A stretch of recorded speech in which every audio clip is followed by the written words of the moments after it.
are happening all over San Diego, and as Fox 5's Abby Gibb found out, pilots say we should expect to see a lot more in the coming days as safe places for them to land run out. Abby. Well, a lot more. We're here in Rancho Penasquitos, and I want to show you this field that's right behind us here. This is one of only 5 places in all of North County that those pilots are able to land now. And as you can see, those homes that are popping up right behind them, as more of those come to be, and as the cities and the counties start to regulate these pieces of land, pilots say expect more scary touchdowns. Whether between 2 freeways, in the middle of a busy parking lot, or straddling the North County coast, time and again, we're seeing scary hot air balloon landings as pilots get blown far off course. The latest just last night in Rancho Santa Fe, landing in a pasture, and this one on Sunday, when the pilot touched down between Highway 56 and the 15.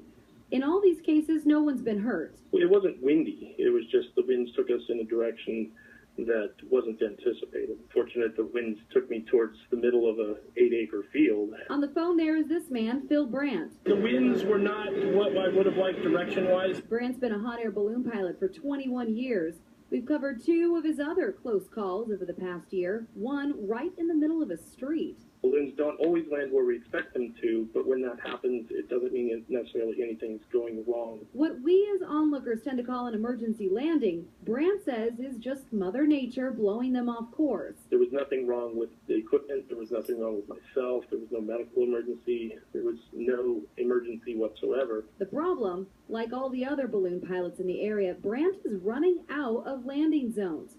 In North County, they're down to just 5 fields as developers and the city move in to regulate.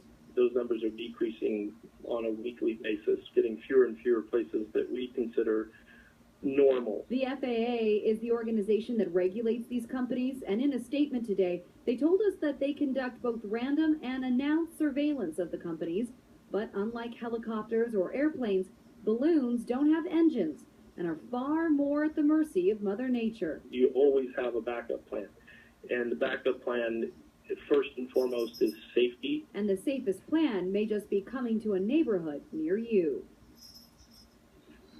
And back out here live again, this is one of the fields that we expect to see some of those balloons landing later on this evening. The FAA, as we said, does do a lot of these investigations. One of the biggest ones happened in 2010.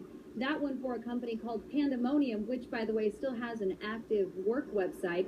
They suspended one of their pilots for 60 days because the FAA says that he had a very dangerous emergency landing, ran out of gas, and 3 people were hurt in that incident. Reporting live in Rancho Penasquitos, Abby Gibb, Fox 5 News. All right,